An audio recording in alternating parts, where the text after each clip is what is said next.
हरिओम।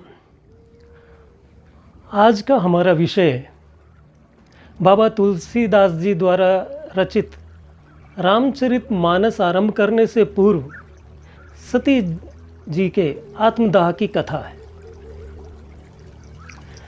एक बार भगवान शिव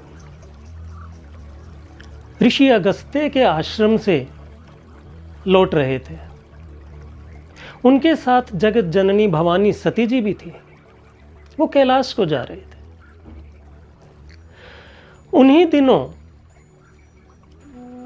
श्री हरि ने, भगवान विष्णु ने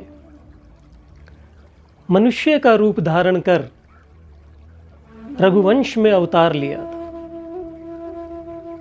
और वो अपने पिता के वचनों का पालन करते हुए वन में विचर रहे थे। तभी रावण द्वारा सीता जी का हरण किया गया और राम अपने भाई लक्ष्मण के साथ वन में विलाप कर रहे थे। उनकी आंखों में आंसू भरे हुए थे। उनमें स्पष्ट विरह का दुख दिखाई देता था। इस समय वो पूर्ण एक मनुष्य के आचरण का पालन कर रहे थे।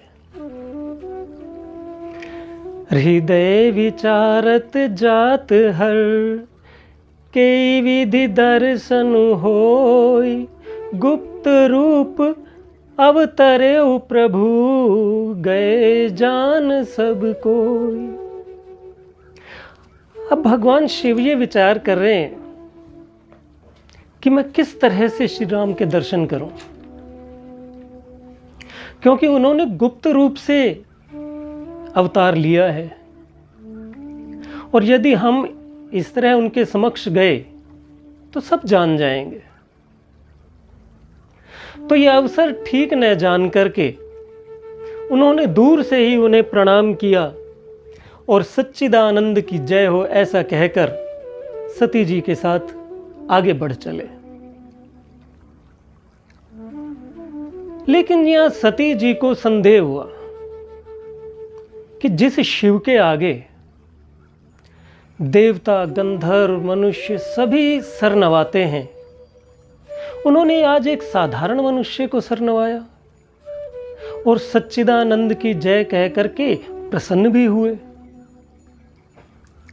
हालांकि उन्होंने प्रकट रूप से कुछ नहीं कहा, परंतु शिव समझ गए। उन्होंने सती को समझाया कि भगत हेतु भगवान प्रभु राम धरेउ तनु भूप, किए चरित पावन परम प्राकृत नर अनुरूप। उन्होंने सती जी को समझाया कि राक्षसों के विनाश के लिए, अपने भक्तों का हित करने के लिए भगवान श्री हरि ने मनुष्य का रूप धारण किया है और वो इस समय बिल्कुल साधारण मनुष्य की तरह व्यवहार कर रहे हैं। जिस तरह से एक जादूगर होता है, वो अनेकों प्रकार के जादू दिखाता है, सामने वह बैठी हुई जनता को उसका पता नहीं चलता। वो कभी रुमाल से गुलाब, गुलाब से कबूतर बना देता है, वो एक माया फैला देता है। सामने बैठी हुई जनता को कुछ पता नहीं, लेकिन उसके जो साथ कर्मचारी हैं, उसके जो संगी साथी काम करने वाले, उनको सब मालूम है कि ये एक माया है।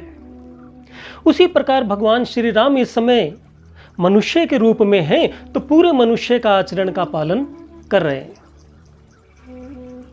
लेकिन सती जी का संदेह दूर नहीं हो। भगवान शिव ने कहा, ठीक है, अगर तुम्हें संदेह है तो जाकर के परीक्षा ले लो। सती जी चल दी परीक्षा लेने। जिस मार्ग पर श्री रामचंद्र अपने भाई लक्ष्मण के साथ विलाप करते हुए चल रहे थे, उसी से कुछ आगे जा करके सीता का रूप धारण करके खड़ी हो गई, विचरने लगी, घूमने लगी। उन्होंने सोचा कि अब पता चल जाएगा कि ये मनुष्य हैं या श्री हरि हैं। उसी मार्ग से चलते हुए श्री रामचंद्र जी जब आगे आए उन्होंने उन्हें देखा तो समझ गए कि सती जी हमारी परीक्षा ले रही हैं। यदि इस समय वो मनुष्य का व्यवहार करते हैं तो सती जी का भ्रम कभी नहीं टूटेगा। जोरी पानी प्रभु कीन प्रणामू, पिता समेत लीन निज नामू। कहे बहोरी कहाँ वृष के तू, विपिन अकेली फिरहि के ही हे तू। रामचंद्र जी ने उनको हाथ जोड़कर प्रणाम किया, अपने पिता समेत अपना नाम का परिचय दिया और कहने लगे कि आज वृषकेतु कहाँ हैं, भगवान शंकर कहाँ हैं, आप वन में अकेली कैसे घूम रही हैं। सती जी सकुचा गई और वो समझ गई कि मेरी चोरी पकड़ी गई। और जब किसी की चोरी पकड़ी जाती है ना, फिर उसके मुख से कोई शब्द नहीं निकलते, वो सकुचा जाता है। इसी तरह सकुचा करके सती जी भी बिना कुछ बोले आगे बढ़ चली। जब आगे बढ़ चली तो उन्होंने क्या देखा कि उनके आगे आगे राम लक्ष्मण सीता जी जा रहे हैं। ने सोचा इनसे तो मैं आगे आई थी, पीछे होने चाहिए। पीछे मुड़ के देखती हैं तो पीछे पीछे सीता राम लक्ष्मण जी आ रहे हैं। इधर देखती है तो इधर राम लक्ष्मण सीता, इधर देखती है तो राम लक्ष्मण सीता। वो एकदम घबरा गई। घबरा करके एक क्षण के लिए उन्होंने आंखें बंद कर ली। एक क्षण बाद जब आंखें खोलती हैं तो सब शांत है और वो भगवान शिव के पास चली जाती है। गई समीप महेश तब, हंसी पूछी कुशलात, लीन परीक्षा कवन विधि, कहे उ सत्य सब बात। जब शिवजी के पास पहुंची तो वो हंस करके उनकी पहले कुशल मंगल पूछने लगे, क्योंकि वो काफी घबराई हुई थी। और पूछा कि तुमने कैसे परीक्षा ली, मुझे सारी सत्य बात बतलाओ। लेकिन सती जी घबरा गई और उन्होंने यहां पर भगवान शिव से छिपाव कर लिया। कहने लगी कि मैंने उनकी कोई परीक्षा नहीं ली, मैं तो प्रणाम करके वापस आ गई। लेकिन शंकर जी अंतर्यामी थे, उन्होंने आंखें बंद की, वो सब समझ गए।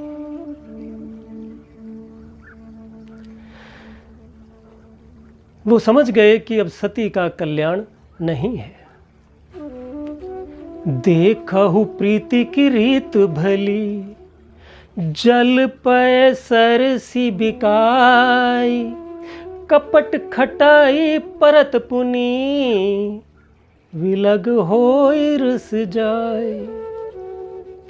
प्रीति की तो यह रीत है कि जब जल दूध से मित्रता करता है ना, तो दूध उसको बिल्कुल अपने अंदर मिला लेता, अपना स्वरूप दे देता है। वो जल भी दूध के भाव बिकता है। लेकिन जब उसमें कपट रूपी थोड़ी सी भी खटाई पड़ जाती है तो दूध उसका त्याग कर देता है। फिर वो जल भी किसी काम का नहीं रहता। यहां 3 कारण हो गए: संदेह करना, फिर अविश्वास करना, शंकर जी की बात का विश्वास नहीं किया, और तीसरा कारण और भी विकट हो गया, मिथ्या आचरण करना। शिव जी का मन बहुत विचलित हो गया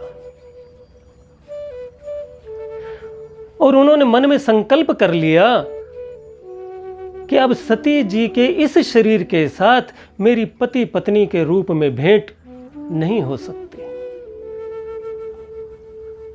इस विचलित मन के साथ वे कैलाश पर्वत पर एक वृक्ष के नीचे आंखें बंद करके कुछ देर के लिए समाधिस्थ बैठ गए। उधर सती जी भी समझ गई कि मेरा कपट पकड़ा गया है और शिव ने मेरा त्याग कर दिया है।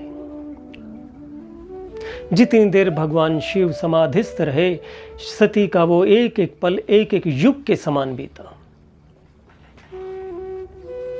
जब उन्होंने समाधि खोली,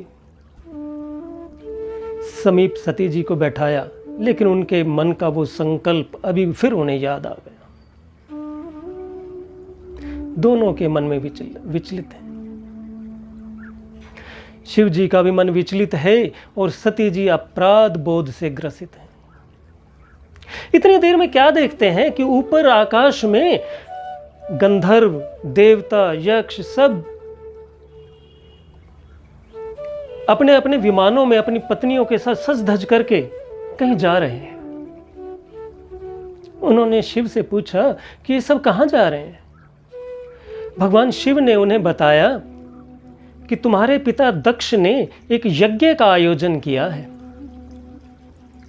उसमें इन सबको आमंत्रित किया है, तुम्हारी बहनों को भी आमंत्रित किया है, तुम्हारी बहनों को भी बुलाया है, लेकिन मेरे वेश के कारण और ब्रह्मा की सभा में हुए मेरे साथ विवाद के कारण वो हमारा अपमान करते हैं और इसी अपमान के कारण उन्होंने तुम्हें नहीं बुलाया। सती जी कहने लगी, कोई बात नहीं, नहीं बुलाया तो पिता के घर तो बिना बुलाए भी जाया जा सकता है। मैं उस यज्ञ में शामिल होना चाहती हूं। उनकी इच्छा जान करके भगवान शंकर ने अपने कुछ गणों के साथ सती जी को भेज दिया। सती जी अपने पिता के घर पहुंची। उनकी बहनें और उनकी माता तो उनसे मिली, लेकिन उनके पिता ने उसका कुशल आदि पूछना तो दूर, उसकी तरफ देखा तक नहीं और मन में क्रोध भी माना। सती जी ने अपना अपमान सह लिया। जहां यज्ञ था, यज्ञ का आयोजन किया गया था, वहां सती जी पहुंची सबके साथ। वहां पहुंच करके देखती हैं कि सभी देवताओं का, सभी संबंधियों का भाग रखा हुआ है, लेकिन उन्होंने मेरे पति शिव का भाग ही नहीं है। सती जी ने अपना अपमान तो सह लिया था, लेकिन अपने पति का अपमान उनसे सहन नहीं हुआ।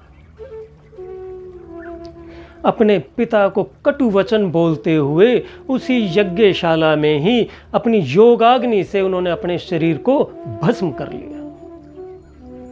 यज्ञ में त्राही त्राही मच गई। लेकिन फिर भी उनके पिता दक्ष ने यज्ञ बंद नहीं किया। जब यह समाचार भगवान शिव के पास पहुंचा तो उन्होंने अपने गण वीरभद्र को भेजा और वीरभद्र ने जाकर के दक्ष के सारे यज्ञ को विध्वंस कर दिया। इस प्रकार भगवान शिव की पूर्व पत्नी सती के शरीर का अंत हुआ। हरि ओम।